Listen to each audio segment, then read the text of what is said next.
Hi viewers, ask టాక్స్కి స్వాగతం. నేను మీ శ్రీనివాస్ చౌహాన్ని,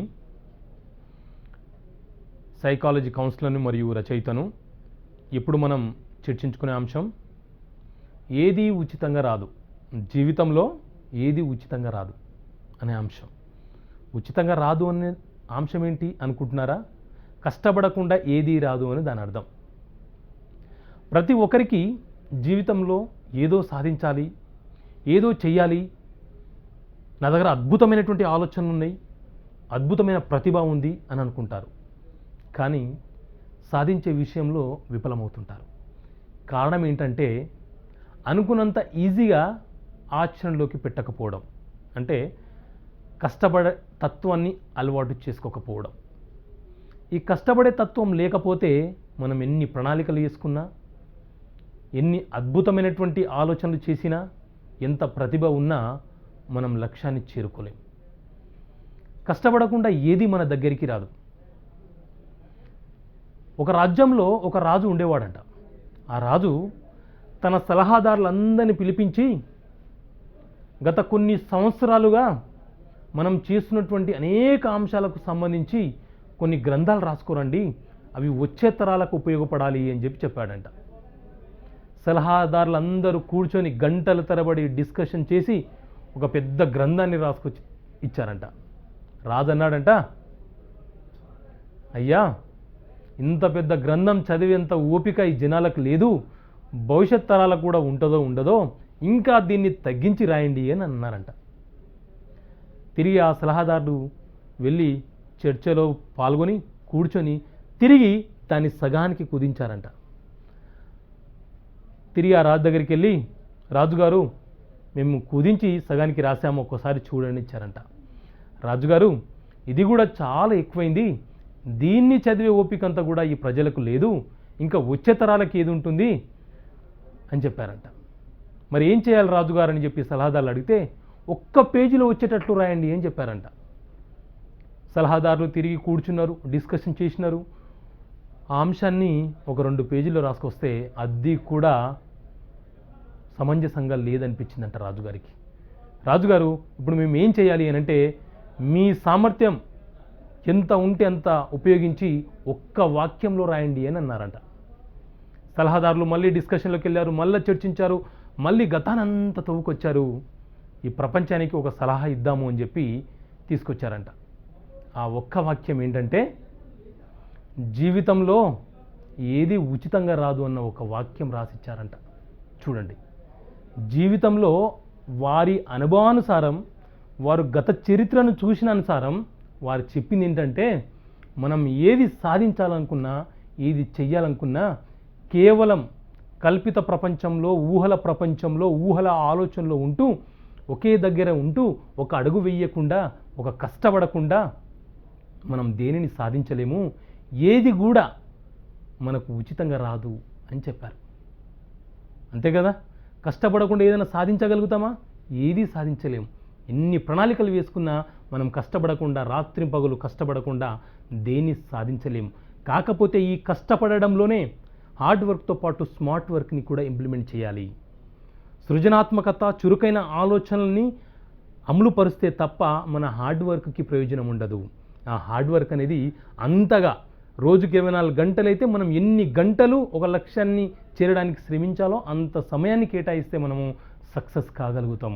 శ్రమించకుండా ఉండి ఎన్నో ఆలోచనలు చేసినా మనం సక్సెస్ కాలేం. దీనికి ఎగ్జాంపుల్ ఒక చిన్న కథ కూడా మీకు ఎక్స్ప్లెయిన్ చేస్తాను. ఒక రైతు ఉండేవాడు. ఆ రైతు ఒక అడవి గుండా కొన్ని పురుగులను తీసుకెళ్ళి ఒక సంతలో అమ్మేవాడు.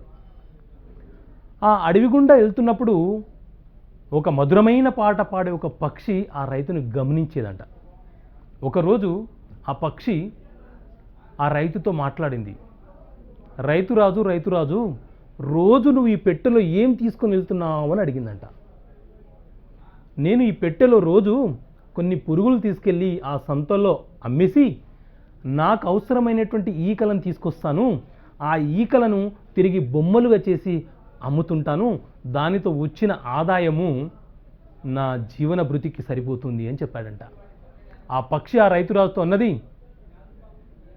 రైతురాజు నువ్వు రోజు ఎలాగో పురుగులను తీసుకెళ్ళి ఇదే దారి గుండా పోతున్నావు కదా, వెళ్ళేటప్పుడు నాకు కూడా కొన్ని పురుగులు ఇచ్చిపో, నేను రోజు ఒక ఈక ఇస్తాను అని అన్నదంట. ఆ రైతు రోజు వెళ్ళేటప్పుడు ఆ పక్షికి కొన్ని పురుగులు ఇవ్వడము, ఆ ఈక ఆ పక్షి ఆ రైతుకి ఇవ్వడం స్టార్ట్ చేసింది. అలా కొన్ని రోజులు గడిచాయి. అలా గడిచిన తర్వాత ఏం జరిగిందంటే, పక్షి చివరికి తన మీద ఒక్క ఈక లేకుండా అయిపోయింది.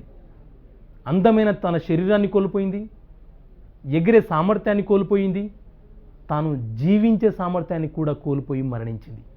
అంటే కష్టపడకుండా ఒక స్థానంలో ఉండి ఏదైనా సులభంగా రావాలనుకుంటే జీవితంలో ఇలాంటి సంఘటనలు మనకు ఎదురవుతాయి. ఇలాంటి ఆలోచనలు చేస్తే కష్టపడకుండా ఒకే దగ్గర కూర్చొని మనం సాధించాలి, సంపాదించాలి అనుకుంటే మనం ఈ పక్షి జీవితాన్ని అనుభవించే వ్యక్తులం అవుతాం. కాబట్టి కష్టపడడం అనేది అలవాటు చేసుకోవాలి. సందర్భానుసారంగా ఒక్కొక్కసారి పరిగెత్తగలం, ఒక్కొక్కసారి కనీసం ఆగకుండా నడవడం అనేది స్టార్ట్ చేయాలి. నడవలేని పరిస్థితిలో ఒక్కొక్క అడుగైనా వేయడం అనేది స్టార్ట్ చేయాలి. కానీ ఆగిపోతే చేరుకోలేం. కష్టపడడం అనేది నిదానమైన పర్వాలేదు, కానీ కష్టపడడం అనేది ఆపకూడదు. ఆపిన రోజు నీ గమ్యాన్ని నువ్వు చేరుకోలేవు, నీ దూరాన్ని నువ్వు మార్చుకోలేవు. సో కష్టపడడం అనేది చేయండి, కష్టపడండి, జీవితంలో సక్సెస్ కాండి. కష్టపడకుండా ఏది సాధించినా కూడా జీవితంలో మనకు దీర్ఘకాలం పాటు మనతో ఉండదు.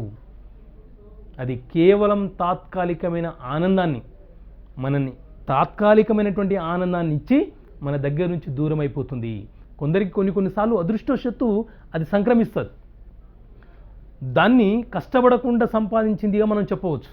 అది తాత్కాలికంగా మనల్ని ఆనందింపజేసి తాత్కాలికంగా సంతోషపెట్టి మన నుంచి దూరం అయిపోతుంది. అదే కష్టపడి సంపాదించిన వ్యక్తి ఆ ప్రయోజనం, ఆ ఫలితం అతనికి జీవితాంతం సంతోషాన్ని ఇస్తుంది, జీవితాంతం సుఖాన్ని ఇస్తుంది.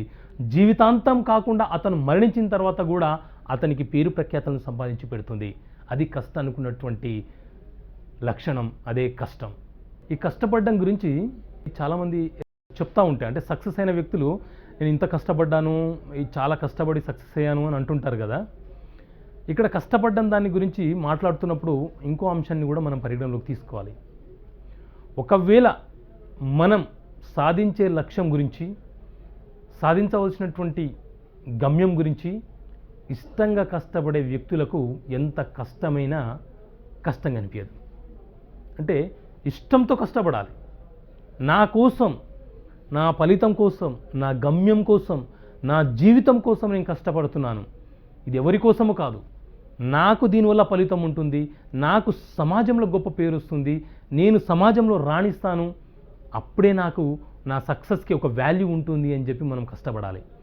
ఆ కష్టం అనేది ఎంతో ఇష్టంగా ఉంటే తప్ప మనము అక్కడికి చేరుకోలేము.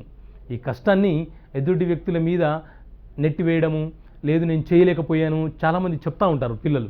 ఎందుకు సక్సెస్ కాలేదు అంటే ఏదో ఒక సాకు చెప్పేయడం, అంటే వేరే వ్యక్తుల మీద నెట్టివేయడము, ఆ సమయానికి నేను అందుబాటులో లేకపోవడము, లేకపోతే నాకు లక్ష్యం లేదు, నాకు క్లారిటీ లేదు, నాకు గైడెన్స్ ఇచ్చేవాళ్ళు లేరు, నాకు తల్లిదండ్రుల ప్రోత్సాహం లేదు, అందుకే నేను చేరలేకపోయాను, నాకు ఎకనామికల్ సపోర్ట్ లేదు, నాకు ఫ్యామిలీ బ్యాక్గ్రౌండ్ లేదు, నేను గవర్నమెంట్ స్కూల్ నుంచి చదువుకొని వచ్చాను, నాకు ఇంగ్లీష్ రాదు, నేను సరైన వ్యక్తిని కాదు, నా దగ్గర అంత స్కిల్ లేదు అని అంటుంటారు కొంతమంది.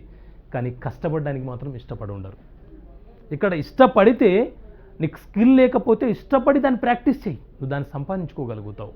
నీకు ఎకనామికల్గా నువ్వు బ్యాక్ అయి ఉంటే ఇష్టపడి ఏ రకంగా నేను డబ్బు సంపాదించాలి, నేను ఏ రకంగా గెటన్ కావాలి, నేను ఏ రకంగా ఆర్థికంగా నిలదొక్కుకోవాలో ప్రారంభించు. అప్పుడు నువ్వు దాన్ని నిలదొక్కుకోగలుగుతావు. ఇంగ్లీష్ రాదని చెప్పి తెలుగు మీడియం బ్యాక్గ్రౌండ్ నుంచి వచ్చిన వాళ్ళు నేను ఇంగ్లీష్ మాట్లాడలేను, నా దగ్గర అంత సామర్థ్యం లేదు అని అంటుంటారు. కానీ కష్టపడడానికి ఇష్టపడరు. కష్టపడడానికి ఇష్టపడకపోతే దాన్ని ఎలా నేర్చుకోగలుగుతావు? సాధారణంగా మనకు అభ్యాసనం ఎలా జరుగుతుంది? ఇష్టపడి నేర్చుకోవడం అనేది మనం డిస్కస్ చేస్తూ ఉంటున్నాము. మరి కష్టపడి ఇష్టపడి అభ్యాసనం ఎలా చేసుకోవాలి? అభ్యాసనం అనేది మన జీవితంలో ఎట్లా జరుగుతుంది తెలుసా? అభ్యాసనం అనేది ఎలా జరుగుతుందంటే 2 రకాలుగా అభ్యాసనం అనేది జరుగుతుంది. మనం ఏదైనా ఒక అంశాన్ని ఇష్టపూర్వకంగా ఎలా అయితే నేర్చుకుంటామో ఈ అంశము 2 అంశాల ద్వారా మనలోకి వస్తుంది. ఒకటి అభ్యాసనం ద్వారా, అంటే జ్ఞానాన్ని పెంపొందించుకోవాలనే ఉద్దేశంతో చదవడం ప్రారంభిస్తే మనకు అభ్యాసనం అనేది పెరుగుతుంది. 2 అనుభవం ద్వారా, మన జీవితంలో ఎదురైనటువంటి సంఘటనల ద్వారా, మనం నేర్చుకున్నటువంటి అనుభవాల ద్వారా మనం నేర్చుకోవడం అనేది జరుగుతుంది. ఈ 2 అంశాల ద్వారా మనం ఏ అంశాన్నైనా నేర్చుకుంటాం. ఈ 2 అంశాలను నేర్చుకోవడానికి మనం ఎప్పుడైతే ఇష్టపడతామో అప్పుడు కష్టపడడం అనేది స్టార్ట్ చేస్తాం. ఆ కష్టమే మనకు ఒక గొప్ప ఫలితాన్ని ఇస్తుంది. అంతేగాని easy money earnings, easy learnings, easy point of వ్యూలో మనం ఏదైనా సాధించాలనుకుంటే మీరు పొరపాటు చేసిన వ్యక్తులు అవుతారు. ఈజీగా మీరు జీవితంలో దేన్ని కూడా సాధించరు. అలాగని ఒక్క రాత్రిలో ఏ విజయం రాదు కూడా. ఏ విజయమైనా కొంత సమయం తీసుకుంటుంది. కొంతకాలం పాటు కష్టపడుతున్నప్పుడు కొన్నిసార్లు మనకు ఫెయిల్యూర్స్ ఎదురవుతాయి. వాటిని కూడా మనం ఓపికతో, సహనంతో భరించాలి. వాటిలో నుండి కొన్ని అంశాలను నేర్చుకోవాలి. అప్పుడే మనం విజయాన్ని చేరుకోగలుగుతాము. ఈ కష్టపడడానికి ఇష్టంగా మనము స్వీకరించినప్పుడే మనం విజయాన్ని సాధించగలుగుతాము. సో కష్టపడండి, ఇష్టంగా దాన్ని స్వీకరించండి. అప్పుడే మనము జీవితంలో సక్సెస్ కావడానికి అవకాశం ఉంటుంది. సో కష్టం లేకుండా ఫలితాన్ని అనుభవించాలనుకోవడము, ఫలితాన్ని ఆశించడము ఒక పెద్ద పొరపాటు. కష్టపడితేనే మనం దేన్నైనా చేరుకోగలుగుతాము. So do work hard, achieve your ambition.